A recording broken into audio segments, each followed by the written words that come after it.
Hey, welcome into the first podcast on the HIti Network. It's about damn time. Let's As go. yes, I am Toddfox from the Halos of the Infield Network and from the Catella Chronicles, the one, the only, the Dominator, What's Dominic up, Lorenz. man? How we doing tonight? It's going to be a fun show here tonight. It's been an exciting first month of Ducks hockey. We've had great games. We've had some great post-game shows, and we're putting it all together in the first kind of monthly recap episode. Yeah, I do. I'm really excited with all the sports that's been going on. Now it's going to be like 100% Ducks. And, you've been doing a great job. I've been chiming into doing the post games. And unlike the last couple seasons, I know that Catella Chronicles was struggling with the fact that they had a bad team on their hands, a team that was in flux, all kinds of moving parts. But now it seems, what you talked about it before the season started, we've got some clarity. We've got a culture. We've got a competent skipper at the helm or coach at the ice rink. He's doing a great job. And man, are the Ducks playing good, right, Dominique? I feel there was some subliminal messaging in there. Yes, there was. Someone's on a little bit of a hangover from yesterday's Angel post game or a Yeah, couple days ago podcast a little bit, but exactly. what we talked about this last night or 2 nights ago on the post-game show after the 4-1 win against New Jersey was that the Ducks have a clear message, and it starts at the top, not just with ownership. That's a whole nother story within itself, but with the coaching staff. Joe Quenneville, who is a multi-Stanley Cup champion, he has born, bred, and made top-notch hockey players in the NHL. Mm-hmm. And himself, this coaching staff, they came into this season with a purpose. And I think with Joel Quenneville being out of the NHL for the last couple of years, I know there were some issues the way he, left Chicago and the whole scandal that went on. That's been put behind him. I think he himself, disregarding the Ducks for a moment, he has a purpose to be back in the NHL. And I think he wants to prove all the haters and the doubters wrong.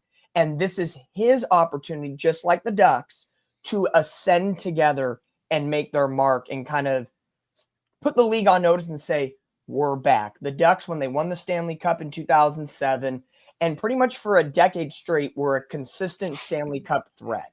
And I think, again, maybe we're drinking the Kool-Aid 11 games into the season. That's okay. I'm okay with it.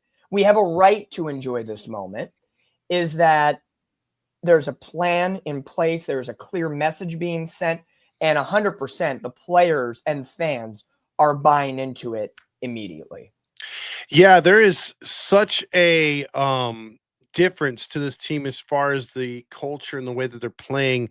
And you could tell, like, he's not really had this type of team before, this young. But you could see the energy coming from Quenneville too. I mean, he's excited about these games. He's pumped up, and the players are feeding off of that. And so far, like you said, the atmosphere is much better, and you're hearing a lot of Yes. so Yes. that's They are. I will say, looking back on this first month of the season, I was at the home opener and the win against Pittsburgh, and it was electric. I know we can all say that about our favorite team, regardless of what sport it is. Mhm. Opening night, or at least the home opener, is always special. If it's the Ducks, if it's the Angels, if you're whatever football team, basketball team, whatever sport you love, that home opener is always passionate, regardless if you're going to be the worst team in that sport. There's always optimism. There's always hope. And for the Ducks, you felt that a little bit, but you knew again that there was a purpose, and all of the pageantry, all the new things happening at Honda Center with the inflatable ducks flying all over the place, the Let's Go Ducks Fly Together logo dropping in front of the bench to let the players out, and just the ambiance and the crowd, the sellout crowd. You knew this season was different. And Mhm. it feels different. It really does. I think there is a way in which this team has gone about their business over the last 5-6 years where we knew it was a rebuild. We knew it was going to take time, and we knew at times it was going to be very excruciating. And absolutely it was. The Ducks saw their worst season in franchise history. They were at the bottom of the NHL consistently, getting embarrassed and having little to show for it in terms of rebuilding. Over the last, I'd say, this season so far, last year, and the second half of the year prior, you started to see things go in a better direction. I think it's all come to a head here so far this year. Yeah, I completely agree. And starting with the orange carpet that night, Yeah. you could feel the excitement. There's for the first time in a few seasons, although the the first couple of games of the season, as we'll go over here in a second, weren't exactly sparkling and something to turn heads, but you still felt like, hey, this is a different franchise. Like you said, they're embracing the orange again, and this Yeah. is a team on the rise. And I think a lot of fans felt that, and there's like that enthusiasm. But so far so good, and even through the first few home games, that electricity is stuck with the fans and stuck with the team. And I think you're getting residual Angel fans, who would later buy in, maybe in the because obviously the Ducks hadn't been good either, but Yep. the fact that they're starting off so hot and Angel fans have been let down so early, they were kind of anticipating this and hoping for a good start. And so far, like I said, so far so good. So It's um, it's it's wild how, no pun intended, a Wild Wing, our mascot, but it is wild for the Ducks to be on a great pace. There was some times throughout the last couple of seasons where maybe the Ducks, even for as bad as they were, looked good for a 2-week stretch and maybe mhm, won 4 or 5 games. You're like, oh, maybe this is the moment. yeah. No, I think this is the moment, especially right now with the Ducks in their first 11 games being 7-3-1 in a three-way tie atop of the Pacific Division. This is the first time in 4 years the Ducks have even been in first, even if it was for only 24 hours. So right there, we are 1/8 of the way through the season. This is a great little check mark of how did the month of October go for us? And, now that we're in November, but how did that first chunk of games go? I'm going to say this early, and maybe we'll talk about it as we go on here through the Mhm. show. I'm giving the Ducks an A- so far to start the season. No doubt about it. No question in my mind.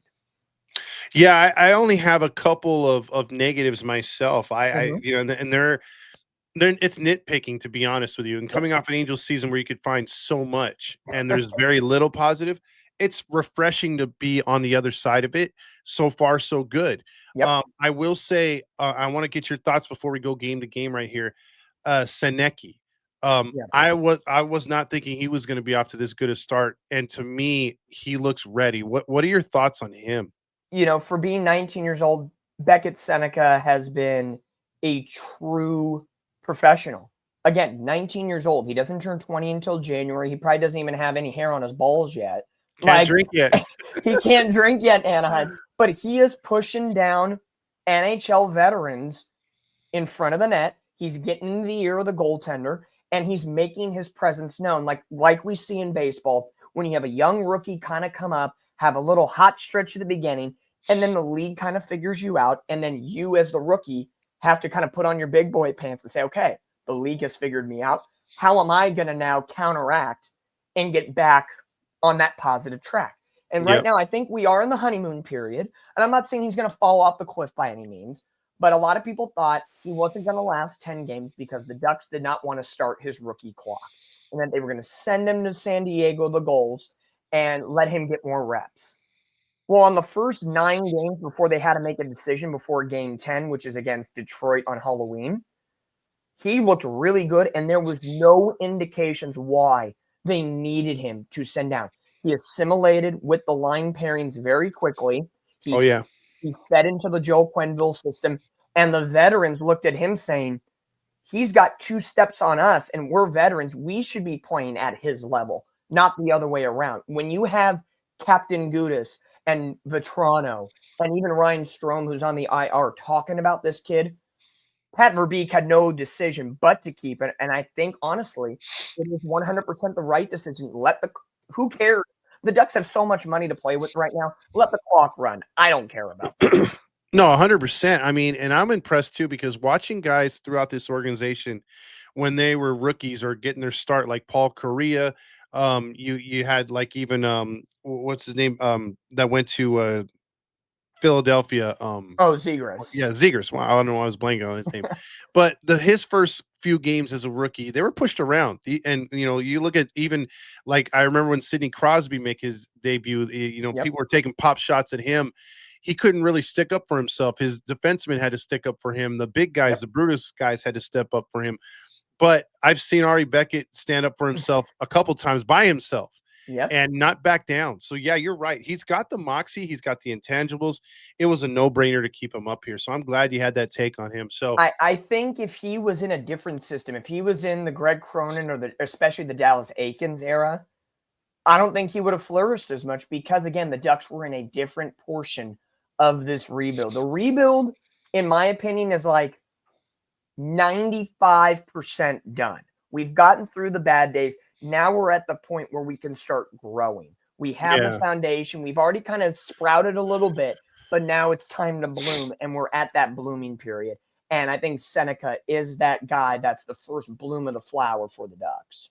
Yeah, and I think right now too, I mean, a lot of us were thinking, okay, eighth seed, seventh seed, Mhm. but who knows? You can get higher, but that's what we're expecting. We're expecting a Yep. postseason appearance. So, with that being said, there has to be one game to start that season to the Yep. postseason. Yep. So that transition, they went to Seattle, Yep. and then they would travel to San Jose before coming home against Pittsburgh. But first games first in Seattle in Key Arena, the Kraken got a surprising win. We were on the call that night Mm-hmm. along with Zach, and it was frustrating losing that game 3-1. We thought Dostal played a good game. We thought the pressure was good, but they kind of just ran out of gas, right? Yeah, it was one of those games where, and I find it funny how you said Key Arena instead of Climate Pledge Arena and Mr. Seattle over here. Yeah, That was a great moment right there. yeah, Um, I would say in that season opener against Seattle, the first period was great, and the other two periods they fell asleep at the wheel. Just yeah, Seattle put more pressure on. They kind of came alive later in that game, and I think that was the first game with everybody intact. Joel Quenneville's debut, and I think it was just essentially getting your feet wet to an 82 game season, and that's okay. There was still a lot to like from that game, even though it did not go our way. In my opinion, through the first 11 games, as a game as a whole, that was probably the Ducks' worst game this year. And if that's the worst that they're going to play, and they got it out of the way game one, oh, we got a lot to love in that game. Seneca getting the one and only goal. We just talked about him a moment ago. I don't think anybody had him getting the first goal of the season, nope, which was great. So that was a nice eye opener right there, kind of putting himself on the scene. Yeah, Dostal had some soft goals given up on the stick side, but I think it was just the first game jitters, and it was what it was. Seattle, who I thought wasn't going to be as strong of a team early on, fourth in the division right now. So again, maybe some surprises early on, but definitely something to work on for the Ducks. But trust me, if that's as worst as it gets for a whole game, I'm perfectly okay with that being our worst game. oh yeah, definitely. And we talked about that game. We were like, yeah, it sucked. Starting off, we wanted to get that first win out of the way, get those first couple points, but it just didn't happen. And it was Yeah. a disappointing game. But I chalk it up to, like, in the NFL, when the first week you can never predict who's going to come out hot, and That's right. sometimes Columbus could beat like the Stanley Cup champions on opening Yep. night. It just happens. Um, It is weird, and we'll talk about it as we get later into the game by game breakdown, because there was a stat last night, or the night before, pardon me, on the New Jersey Devils post game show that I did, of looking at the league standings, where the Ducks are in comparison to who's above them, and how many teams the Ducks have already beaten that are ranked above them so far this season. Which you never would have thought. No. You would have thought, okay, the Ducks got to clean up against these bottom feeders, to get out of the bottom feeder spot themselves. Yeah, So yeah. you're not expecting them to beat these good teams, but they went for one team to probably the bottom feeder after that, which was San Jose. And to tell you Yep. the truth, this one was a barn burner. This one went back and forth. And when San Jose grabbed the lead late, because there was talk about soft goals, Mazarek was getting overwhelmed and letting some go through. And I'm Yeah. like, crap, dude. But credit to the Ducks, they kept the pressure on and stole one. Oh, I guarantee you right now, if you look at the first two games of the season and the Ducks were outscored 9-8, you're Yeah. thinking Dostal and Mrazek gave up a combined 9 goals in 2 games. What are we thinking, giving Dostal like the keys to the castle, right? Like, I know it's like what is the number one overreaction within the first 2 games? That was probably my overreaction. I'm like, okay, it's early. Can the goaltenders like get it together? It freaked me out a little bit because, like, just like baseball, You can't be scoring 7 goals, 8 goals, 9 goals every single game and keep up that high offensive attack. It's unheard of. So, in my opinion, the 7-6 win was a tale of two games. One, by God, the defense needed to improve. And that was one thing I think myself, you, Zach, we all agreed on the opening night stream, was that if there was one sort of blemish to the Ducks on their roster, their defense could probably get a little stronger, right? You know, you're a little older with Gudis and Truba. You do have some young guys with Hellison and Zellweger and, you know, some moving parts here there. You just gave a lot of money to Jackson Lacombe.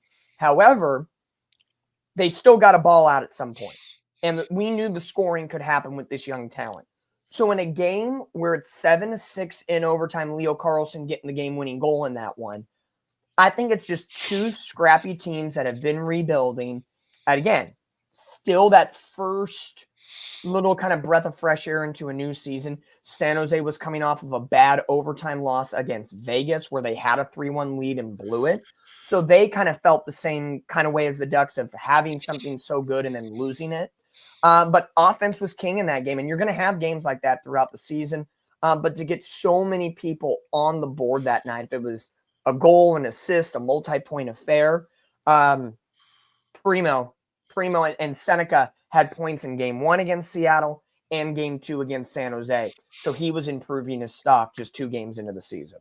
Yeah, and then couple that with the fact that they had outshot both these teams by a wide margin, and and only had a 1-1 record to show for it. Yep. But hey, we took it at that point.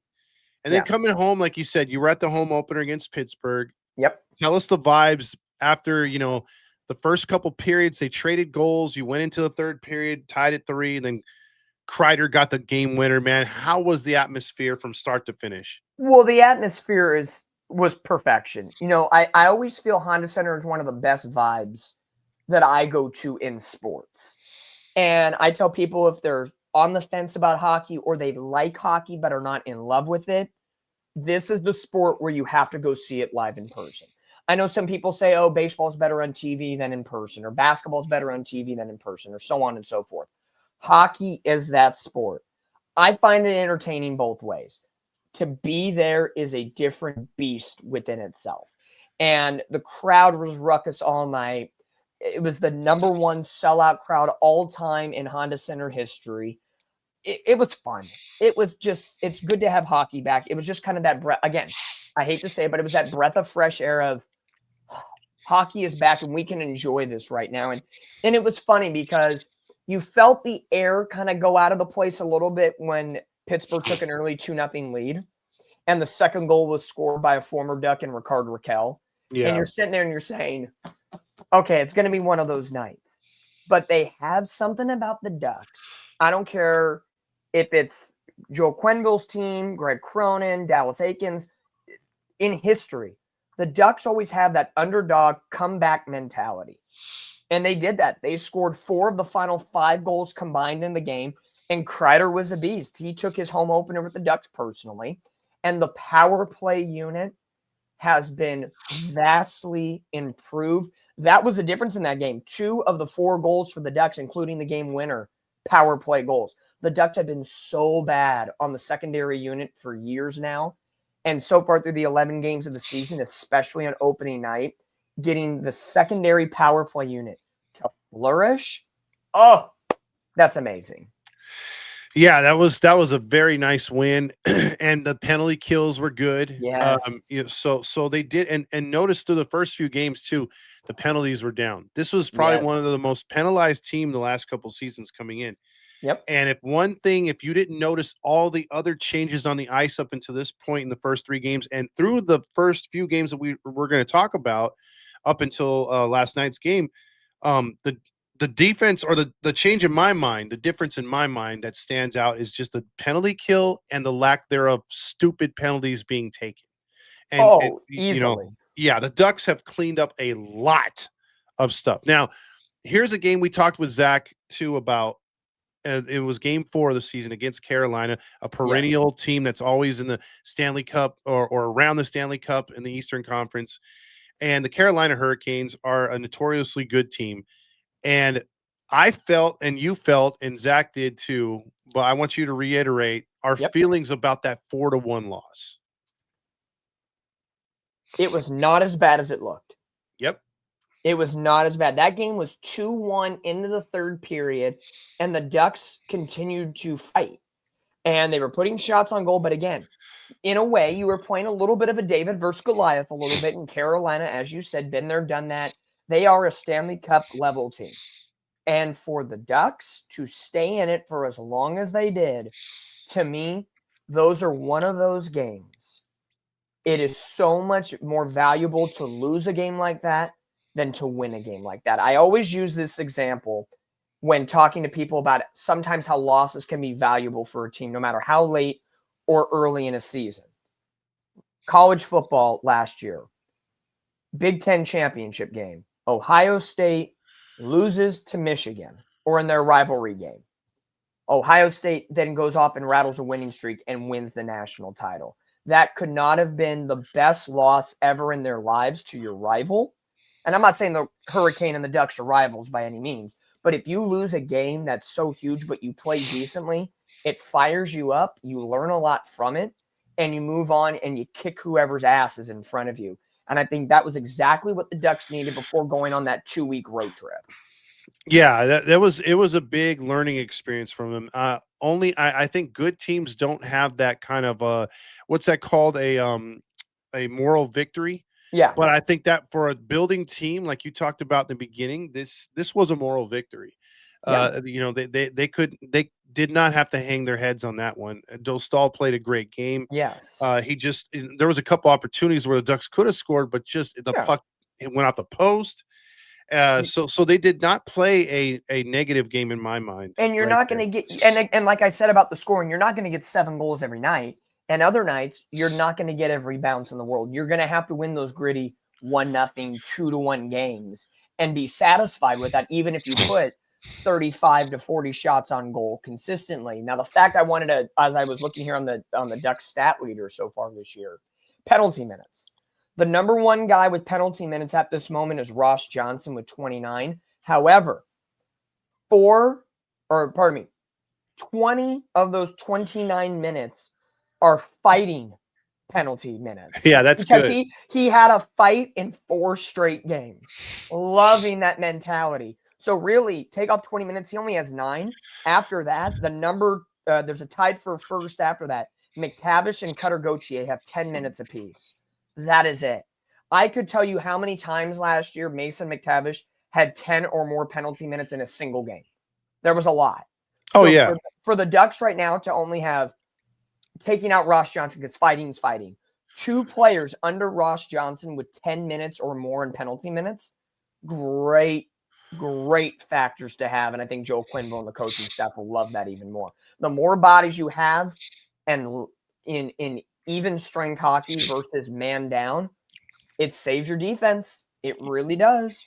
It does, because you'll get your roughing penalties, but I think with the Ducks last year, they had a lot of tripping penalties, a lot of interference, a lot of high sticking. Dumb Those are the penalties. those are the ones that cost you, or even the pucks that were cleared into the I think delay of game into Yep. the So you had a lot of those.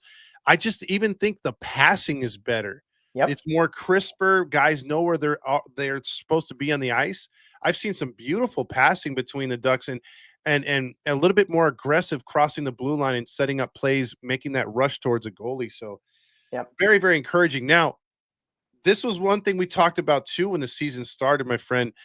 The longest road trip of the season. It's right in the beginning of the season. And I'm okay with it. Like, that is, and they talked about it on the broadcast. Like Brian Hayward and John Allers, the play-by-play and color guy for the Ducks, said the amount of team bonding that went on during this massive road trip in, I believe it was 11 or so days, Yeah, was incredible. And I think for a team like this with the new head coach, the young blood mixing with the veteranship, and they're in that blooming period of the rebuild, a 2-week road trip at the beginning of the season is not the worst thing in the world.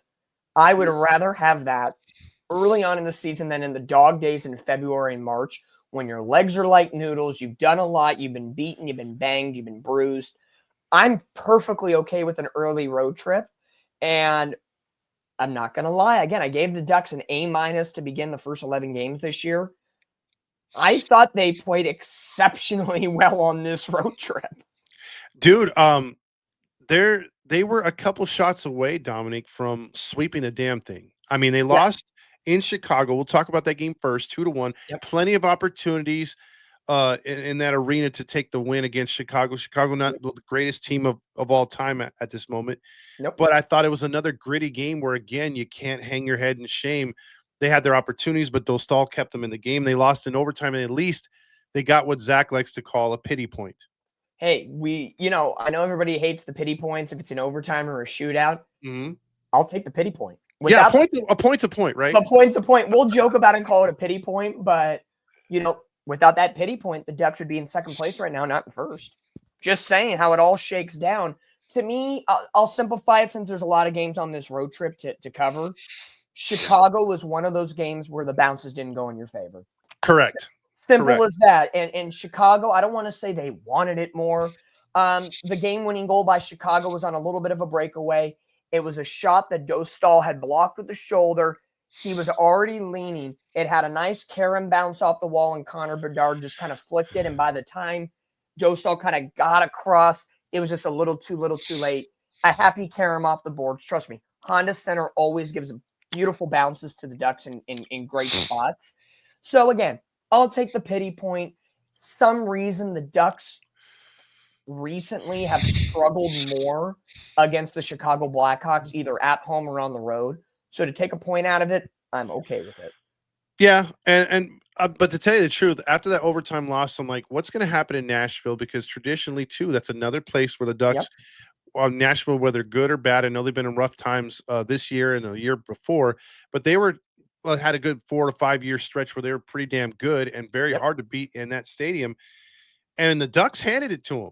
I Yep. was very, very happy with that win in game 2 of the road trip, dude. Thoughts on that one, dude? They racked up 5 goals.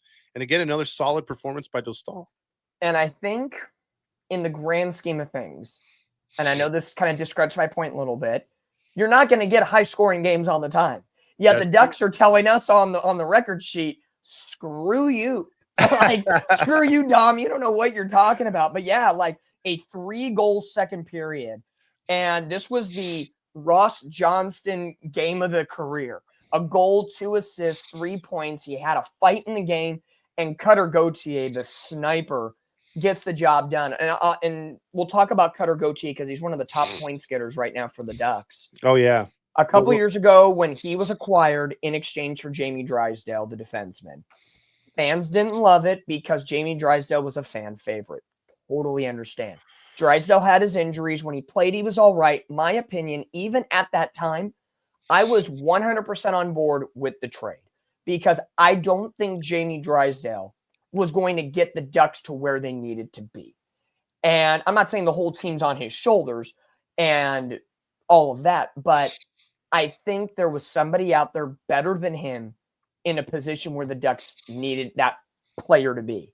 And Cutter Gauthier pairing with the likes of Carlson, Terry, now Seneca, it is a match made in heaven. He is a snipe. He is feisty. He is a go-getter. Love him. Love the trade. A goal and an assist that night. Ducks did the dirty work, and they handed it to them down Broadway Street in Nashville. They did, and that would get them to their first win of the road trip, but picking up points. And then just a couple nights later in Boston, a tough place to play. And again, Meserak, not Meserak, however you say his name. Mrazek. There you go. Mrazek. Okay, so Mrazek again gives up 5 goals, so 11 goals in 2 games. But not great. Funny enough, the Ducks are like, oh, well, you need to score 7 tonight. We'll do it again. Dominic, you have no idea what the hell you're talking about. Like, dude, come on. We're going to disprove what Dominic says by scoring another 7. Oh, my gosh. Like, this game was one of those games I laughed at because you're sitting there and you're saying, okay, what are we going to do here? Now, I did not see this game. I did not watch it. I was at Disneyland that day. I was at the happiest place on earth, and the Ducks made it a little happier. Congratulations. But I was following the game and kind of watching it, highlights in between the rides and different things. And I was just looking more so at the Ducks defense. Because, in hockey, you can look at a score 7-5 and say, okay, goalies were trash. The Ducks defense wasn't the best in this game, not calling it a failure. There was some easy goals that Boston was able to get in that game. So I'm not going to fault, Mrazek on all of them. I would say 3 out of 5 were his fault. The other 2 were maybe, 50-50 coin flips at the end of the day. But regardless, I think the Ducks were more opportunistic in their shot selection and the bounces that went in. Because when you look at the shots on goal in that game, first period, 20-12 in favor of Boston. Yeah. Holy crap, get your shit together. That's a lot of shots. That is, I don't fault Mrazek at all. And this, and funny enough, with those shots on goal, it was only 1-1 after 1. Yeah. Holy Moses, that was great to get out of there unscathed and kind of get back to 0. And then the Ducks again, second period, outshot 13-6. Yet they get out of the second tied at 3. So you're like, oh, this could be our night. And then the Ducks unleashed with 4 goals in the third. Just looking at the points that game, Nestorenko had 4 points. Mikhail Granlund, 2 goals, 3 assists, a 5-point night. One of the first 5-point nights for a Ducks player in a number of years. And, when Mrazek had to see 42 shots, his save percentage was 88.1. He did what he had to do to keep his team into the game. Even though it was ugly, he got the win and he got the 2 points. This could have been 10-8 because I'll tell you my takeaway from this game. I saw about 80% of this game, and it looked like they opened the ice up, or the rink was like twice the size. There was so much open ice. There was not enough hitting. It seemed like there was clean gains to lines. There was just no pass was contested. It was old style pond hockey, like in the backyard in Canada. Yeah, there was, and again, it was clean penalty wise too. So you had a lot of ice time that could have played a factor with fatigue, so you're not getting all those stoppages and stuff. But yeah, that was a crazy game. But again, second fun game, scoring wise, if you like scoring. Right there, if you take that, so that was the first 7 games of the season, and the Ducks had scored 4 or more goals in 1, 2, 3, in 4 of the first 7. The Ducks had scored 4 or more goals in 4 of the first 7 games of the season. If that doesn't say this team has so much offensive prowess, it's incredible. And of course, maybe we're going to jinx it here. Hopefully not. Every team's going to go through a lull. First 11 games, the Ducks look pretty good. Yeah, they look extremely good and fun. I think that's 2 big factors. Or actually I'll say 3, the improving. Yep. And right now ahead of expectations. So that took us into Tampa, who is also a perennial Stanley Cup champion type team like Carolina. And they're always in the mix.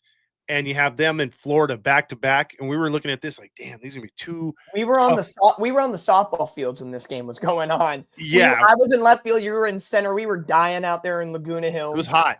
It was hot that day. And the Ducks, again, it wasn't as bad as it looked. No. A 4-3 loss. Was it a heartbreaker? Yes. The Ducks were down 3-1 after 2. They rallied back to tie it, and then Tampa Bay scored with less than 5 minutes left in the game to win it on a power play. So there's probably the one negative, that a penalty did not help the Ducks, and their secondary unit did not get the job done. However, down 3-1 in a tough building in Tampa, and you found your way to even be competitive late in the third period. It felt very much like that Carolina Hurricane game at Honda Center, where the Ducks just fed off the energy and just had that never say die attitude. And they got goals that day from unlikely sources: Trouba, Failing, and Troy Terry, who kind of started off slow, but he started heating up at that point. 40 shots to 33 shots. The Ducks outshot Tampa Bay. Yeah. When you're desperate, down 3-1, you're going to throw everything at the kitchen sink. And, you break down the numbers. they beat Tampa Bay in a number of categories. So just a game where you just couldn't scrape a point. But I love the comeback in more ways than one. Yeah, and that was a fun hockey game again on the road again, another place where you're just usually blown out. I remember a couple of years ago, or was it last year? They lost 6-1, something Yeah. like that. Weren't even competitive. So this game was nice to see, and then that took us to Florida, who again they had some injury problems, but they're a tough team, Yep. nonetheless. And lo and behold, a shootout win. I mean, that was awesome, bro. Again, another Yep. great game for Dostal. I would say Joe Stahl in the back half of this road trip really did a great job, and he's done a great job the first two games of the current homestand, which we'll talk about here in a moment. Is Mhm. um, you traded John Gibson to Detroit, which we'll talk about in the next game. Funny enough, because you saw the promise in Dostal. In the first couple of games, not looking great, Yep. got his feet under him, and I think the switch kind of turned in him and says, "Wait, I'm in charge now. I don't get to rely on John Gibson. There's not somebody above me that I can say, oh, I played 2 bad games. Go back me up." He's the guy that has to lead the ship. And I think that switch kind of flipped in him. And he's got the talent. There is no question about talent or ability. I think it's just, some games you have a lull and some games it's pretty good. And he's on a hot streak right now. And the one thing about that Florida game, you have a 2-0 lead late in the third period. You let it go to the wayside. And you're like, oh, please, let's not blow this game and end the road trip on a sour note. You got the pity point at least going to overtime, but being outshot 33-17, this looked like a game where the Ducks were at the back end of a road trip. Like the Yeah. like the first period was great. You're skating, you're going. The second period, the Ducks got lucky, got a couple of goals from Carlson and Gauthier, both both secondary goals, shorthanded goal and the power play goal. So you're saying, ooh, I don't know if they took the foot off the gas pedal a little bit. Again, come on, it's the back end of a road trip. You've been on the road for 2 weeks. You want to sleep in your own bed. You want to go home. And Florida said, we saw a little dip. We're going to go fight it. But to be able to go out and win the shootout with Mason McTavish making a nice little, I'm just going to take slow and take my time and throw the goaltender off his mojo and just kind of flick it in. What a way to end the road trip from such a high to such a low, but to really galvanize. And you saw the team walking or getting back to the locker room on TV and just the grin on their face of knowing like we just pulled off the win. The road trip's over. We completed the mission and we're going to get the hell home.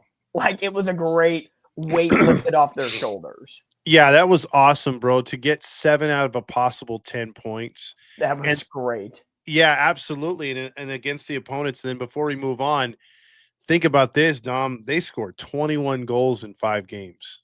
So that's pretty damn impressive. Dom don't know shit about scoring goals here because the Ducks said, screw you, brother. Watch, we will win by scoring 4 or more games. Yeah, 4 I more mean, goals. And then watch, what did the Ducks do the first 2 games of the homestand that we're going to talk about? Score yeah, 9 goals in 2 games. yeah, and then, dude, yeah, if you're scoring 9 and giving up 3, oh, you better be 2-0. So, Oh my goodness gracious, my friend. Good golly. yeah, I mean, you got Detroit coming in again. Detroit usually comes here and does well against us. We all know the Red Wings. We know the history, but a nice, punch to the Detroit gut because their fans travel, and Yep. so they had a pretty good fan base there. And the Ducks made mincemeat out of them, 5-2. And it was with love in your heart, but a dagger in the other because you had so much love for John Gibson that night. Oh His, yeah, yeah. his The return pregame, to Honda Center, yeah, his career with the Ducks was absolutely incredible. I know they traded him again. The contract was big. He's getting to the end of his career. His career suffered because of the Ducks rebuild. If the Ducks were as consistent as they were in the late 2000s, early 2010s, still, he might be named one of the best goalies of all time. Like, I think yeah. you could have that conversation and he'd be right up there with J.S. Jaguar in Ducks history. And honestly, I think John Gibson, as of right now, is the second best goalie that the Ducks have ever had underneath J.S. Jaguar. No doubt about it in my mind. So it was emotional that night, seeing the video tribute, seeing the fans love him. He gave love right back. I think that was awesome. But to then score 5 goals on him and say, welcome back. And almost to the fans, like, this is why we kept Dostal. Like, it was just kind of a, we love you, but right back at you. So a great night. I think that was a really good response to a long road trip, because how are you going to respond being back in front of your home fans and after having 2 days off, East Coast to West Coast trip, Extreme. Everything in combination, 5-2 throttling. Thank you. Yeah. Take it. Yeah, you'll Even, take that even any day if of the it week. was 1-0, you take the win. But it was more impressive that it was such a dominating win. Absolutely. And so with that being said, playing a lot of these East Coast Central teams too as well. I mean, we're playing a lot. We haven't gotten into the West Coast Not much. Pacific Division or Central at all.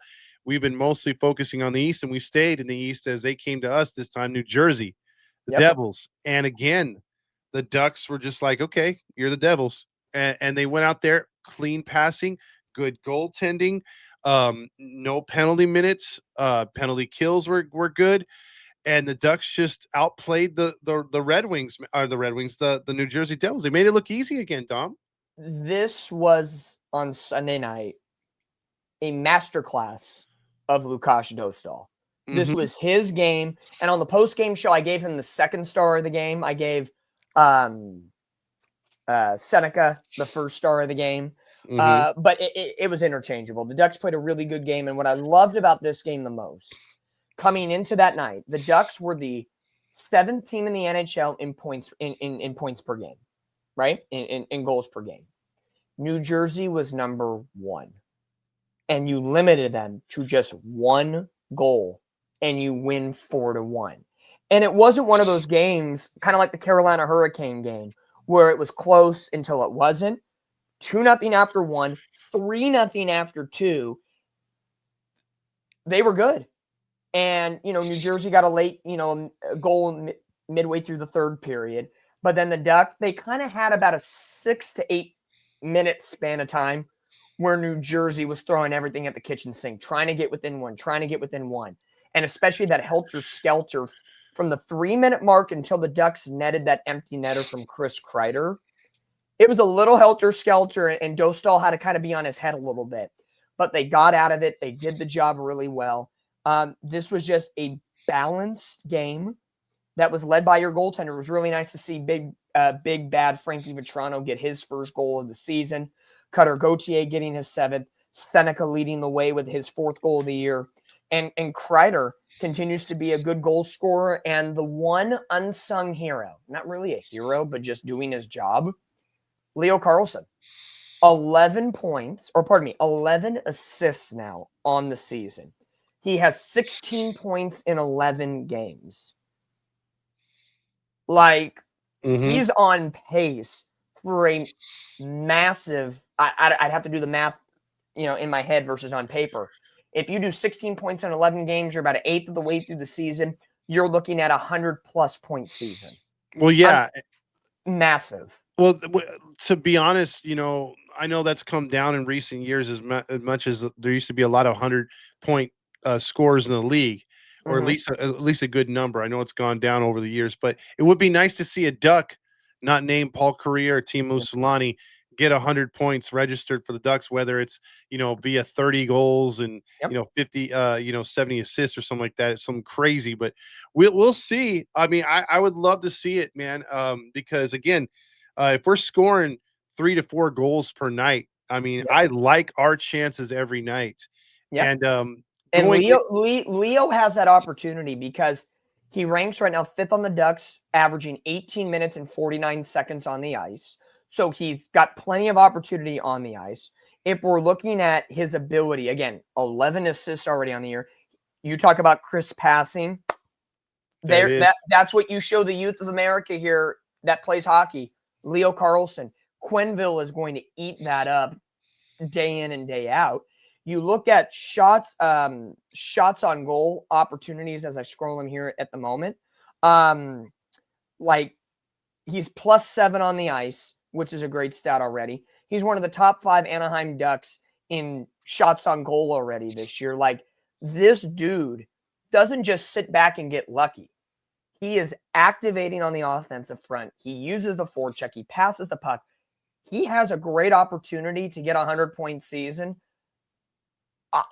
Maybe I'll lowball it here just for conversation purposes. He has an easy opportunity to have a minimum 80-point season. Like, I could see him getting like 30 goals, 30 assists. He's already had 11 assists in 11 games. Yeah. What if we go 20 goals, 40 assists? Like, there is a really a big opportunity for him to be dynamo here this season. Yeah, and that's the thing with when you have all these scores, or goals being scored this early in the season, you're getting a good taste of like Terry and other guys that have been coming up. Granlund's had a nice start. Like you said, Carlson's had a good start. If these guys continue at their pace, man, we're looking at maybe a few of these guys making the All-Star game, or not the All-Star game, but they'll be on the what is Olympics. It called? Yeah, there you go. You got this year it's the Olympic break instead of the Four Nations face-off. Yeah. So you'll have some of maybe the Ducks get more consideration, for that. So a lot of points being scored, a lot of good things to be taken out of the first 11 games. Now I got to ask you this because we have now from tomorrow night, the November the 4th, or tonight, whenever, because I think this is going to drop here on the 4th. Yep. But today, the 4th, through the 11th, the Ducks play 5 games. So this time, next week, we'll have played 5 games total. The first one is a rematch against Florida. I'm sure Florida is going to want revenge. Yep. We play Dallas for the first time at Dallas, the 6th. So we do a quick travel. Then we go to Vegas 2 days later. And then we come home for Winnipeg and then back out to Colorado. So that's kind of a weird 5-game scenario right there. How do you see us doing, Dominic? Can you get in your crystal ball and I will say this is going to be a great test for the Ducks because if we extend it, for conversation's sake, I'm going to extend it a little bit to the end of that road trip. So it's Florida at home, at Dallas, at Vegas, home against Winnipeg. Now, fun fact, the Vegas-Winnipeg 2 games, the 8th and the 9th, that is the first time the Ducks are going to have back-to-back games this season. One night you're going to see Dostal. The next night you're going to see Mrazek. My opinion, you're putting Dostal against Vegas, Mrazek at home. My opinion. Both of those teams are quality atop of their respective divisions. True. So either way, you're going to get the best of the best. Maybe there might be a little ability of, does Vegas play maybe on Friday night? And are they on the back-to-back? Is Winnipeg going to be playing the Kings on Saturday? Are they on the back end of the back-to-back? So a chess match might happen. I wouldn't be shocked to see Mrazek against Vegas. You never know how that happens. But that's the first time we're going to see how Quenneville balances his 2 goaltenders in 2 consecutive nights. Then they go on the quick mini 3-game road trip at Colorado, perennial Stanley Cup team, Detroit, in Detroit's building after embarrassing them at Honda Center, and then for the first time seeing Minnesota. So in the next 2 weeks, which is a grand total of, 7 games? 7 games, yeah. I'm going to say I would love if the Ducks could squeak out 4 wins out of this.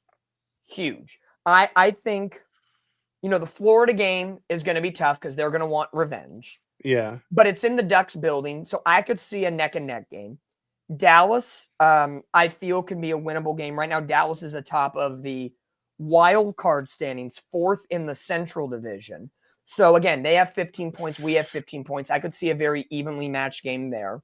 Vegas, if you want to play with the big boys in your division, this is where you got to do it. And the Ducks sometimes have a rough time playing in Vegas. So that could be a game where you grip your sticks a little tighter.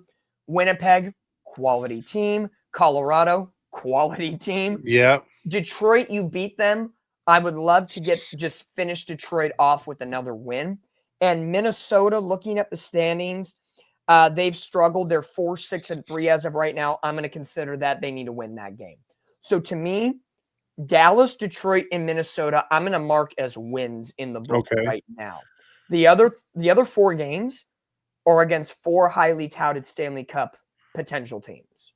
If you can squeak 2 wins, or Hell, in the 7 games, if you can get at least points in 5 of those 7 games, I call it a success. That's what I was going to tell you. I was going to Yeah. say, The pity points. yeah, if we could get 1 pity point and 4 wins, bro, sign me up all day. That's Yeah. 4, 2, and 1. That's awesome.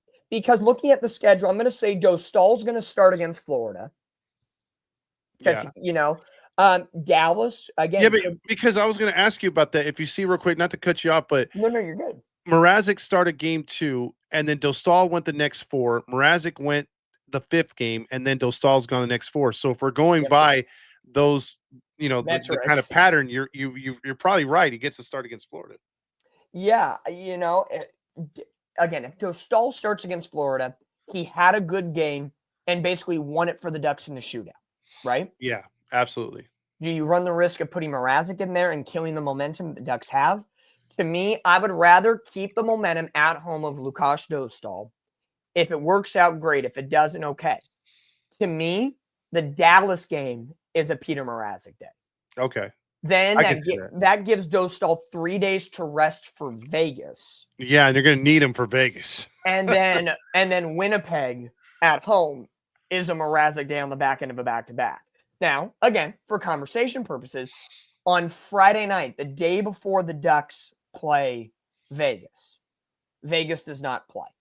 So Vegas is going to be coming in clean, just like the Ducks. Vegas plays at home on Thursday, the same night the Ducks play in Dallas.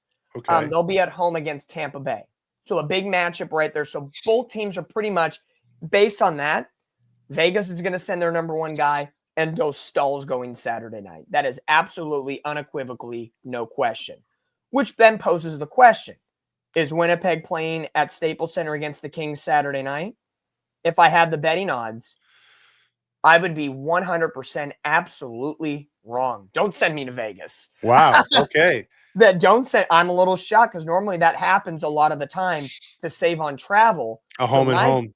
My guess, do the Ducks get the butt end of the stick? No. Winnipeg's just here relatively just for the Anaheim Ducks. They're not even going to the LA Kings. So they're going to have a little bit of a separation type situation. Yeah, I would have thought maybe they would have had like a West Coast trip and maybe hit San Jose, came down to hit us, and then back up to LA before moving out. But wow, okay. Yeah, I'll look here. The Winnipeg Jets, they are in San Jose on the 7th. They played the Kings first on their road trip tomorrow night. So Winnipeg goes Kings, 2 days off San Jose, a day off back to Anaheim. And they'll be in the midst of a massive West Coast road trip. They're playing the Kings, San Jose, Anaheim is game 3 of their 6-game road trip. Then they finish it off in Vancouver, Seattle, and Calgary. So Winnipeg will be coming into Honda Center with a day off in between, but in the midst of a very long road trip. So we'll see how they kind of balance out on that Sunday night. Yeah, because those are some good hockey clubs, and it's going to be very good tests to start the season. And as the season goes on, we're going to get into some more difficult opponents before we get any kind of cheapies later in the year. Because I don't see any real cheapies till like December. No, and even if we look deeper into just briefly glance over the rest of the month of November, a massive homestand finally, and you're going to get quality teams. Utah, who's being competitive. First time seeing the Mammoth here. Yep. And Boston, a team you embarrassed at home, they're coming back. Ottawa, we haven't seen yet this season. Ottawa in this moment is fighting for a wild card spot, but again, scrappy nevertheless. And then you finish off against Vegas, again, at home, Vancouver, a divisional opponent, and on Black Friday, the day after Thanksgiving, an afternoon slate game at home against the Freeway Face-Off Kings, and then Chicago ends the month of November. So to me, this is going to be a very gritty month of November, very gritty. And I think the first 11 games is a testament to the Ducks already this season. If the Ducks in, was it 2, 4, 6, 8, 10, 12, 14, 15 games in the month of November, if the Ducks can scrape bare minimum because of a great month of October / beginning of November, and they already have 1 win so far in the month of November. So out of the final 14 games this month, if the Ducks could win 8 and win plus the New Jersey game, go 9, 9-4-2. Let's say that. Or 8-5-2. That is a win. Oh, yeah. Especially if you can win more than 50% of the games and win 8 of the 15, you already got one under your belt. So you got to win 7 more games this month. Mm-hmm. That is a great step in the right direction. And again, fight for some pity points too, sometimes if need be. Yeah. Yeah. And it's like, I don't think they're going to keep at this scoring pace, but if you're able to win a couple of these games 2-1, 3-1, Yeah. I think that's going to be very encouraging. So Yep. on nights where you don't have it offensively, but your defense can pick you up, that's a sign of not only an improving team, but dare I say it, a good team. So Yep. yeah, I'm drinking the Kool-Aid a little bit. And to go back to your point, Dom, if the Ducks do go 4-2-1 on this next 5-game set, that would put them 11-5-2, bro. Yeah. I mean, that's It's good, really isn't good it? for the It's fun, Ducks. isn't it? Yes, it And the very best much and the is. best thing about it to kind of wrap it up perfectly was this past week, Joe Stahl getting the NHL first star of the week. 3-0, a 1.63 goals against average. He had a save percentage of 948. That's And awesome. he had an adjusted goal of 9, which is fantastic. So you get performances by Dostal, and he beat 2 forwards, one from Ottawa and one from San Jose. So the lone goalie being recognized by the NHL this past week for Player of the Week, presented to you by Geico. For the NHL, how to get that in there as well. If you could get Peter Mrazek on that level, Yes, or close to it. or close to it, Yeah. that will help the Ducks on nights where they can't score or score 2 goals or less. So hopefully Mrazek. Here's my one thing until we podcast again, and when we do, I hope we can relook at this moment and say, thankfully this happened. If Mrazek can be better out of everything if the Ducks play exactly the same style of hockey, Mm-hmm. if there's one thing I want to improve, if Mrazek can get better, that would be so huge for this hockey team right now. Because then you're not tiring out Lukáš Dostal this early in the season. Yeah, because you're looking at those games that you previewed to the end of November. You talked about. Yep. He's going to get at least 3 to 4 more starts. So you'd like for them not to have to adjust their offense. The Ducks have 2 back-to-backs in the month of November. Again, Vegas and Winnipeg, a road and home, and then a home and home back-to-back. Boston on the 19th and Ottawa on the 20th. So I would say probably Dostal's getting the Boston game and Mrazek's getting the Ottawa game. So then Dostal can get Vegas again at home that Saturday after. So then you essentially have your top dog going against Vegas twice in the same month. And taking one out of those 2 would be great. So yeah, I think when you look at the interdivision battles in this month of November, Vegas twice, Kings once, and Vancouver once. 4 games, I would say 2-1-1 is a great baseline. Oh yeah, you'll take that. I would like the second win to be against the Kings. Yeah, I want to be greedy. I want that win. And to kind of encapsulate this whole episode before we check out, and let's look at the standings in the Pacific Division. Let's do it. You have the Ducks in a 3-way tie as of right now for the first time in 4 years. The Ducks are in first place, and they have the most wins amongst the 3 first place teams. 7-3-1. Vegas technically in second at 6-2-3, and then Edmonton in third at 6-5-3. You have the Kraken in fourth, and there's actually a 3-way tie for fourth. Kraken, Kings, and Canucks with 14 points. And then you have San Jose in 7th place with 11 points, and Calgary in the basement level with 8 points this season. So 6 of the 8 teams in the Pacific Division are within 1 point of each other. So it is a high-strung division here so far this year.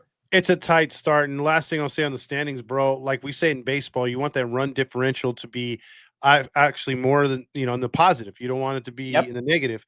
And the Ducks are +7. So let's keep that going too, because that's gonna result to more wins. And the Ducks right now rank 8th in the NHL. Here are the teams. I foreshadowed this at the beginning of the show, and I said there's some teams above them that they have beaten already. Well, let's run down that list.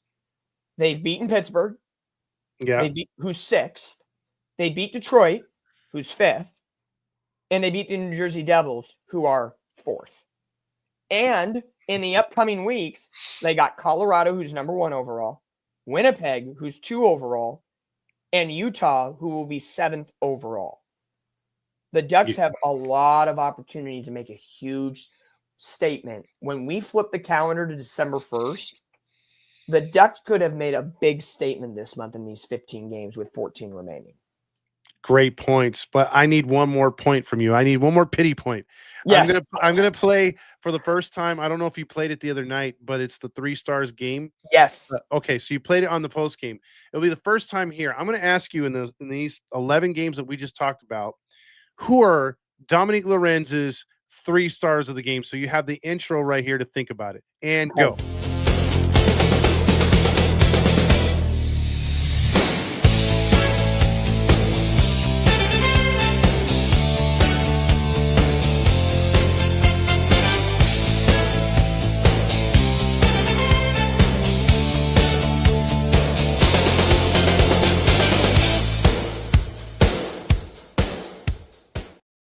So with that intro right there, Dominique, I need to know through the first 11 games, who are your 3 stars of the season so far? To me, there's a lot of candidates for this one, but I'm going to just simplify it, guns ablaze, and it's going to be very easy. My number 3 star is going to be the 19-year-old rookie, Beckett Seneca. Love it. He has come on the, as we've talked about, he has come on the page. He has put on his big boy pants. He's growing some hair on those balls, and he is getting the job done in impressive fashion. And our good buddy who always checks into the post-game show, Demetrio, he was making the point of a lot of comparisons he's seen between Seneca and Corey Perry when Corey Perry was coming up. Again, with speed, the in-front net presence, the scoring ability, the length, just everything is breathing Corey Perry vibes.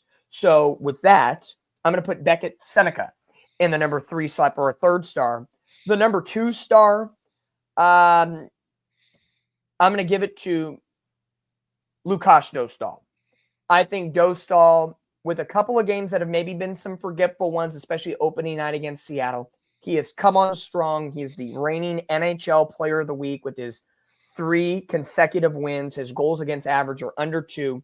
He has put the Ducks on his shoulders multiple times, even though the Ducks are scoring at a high volume this year.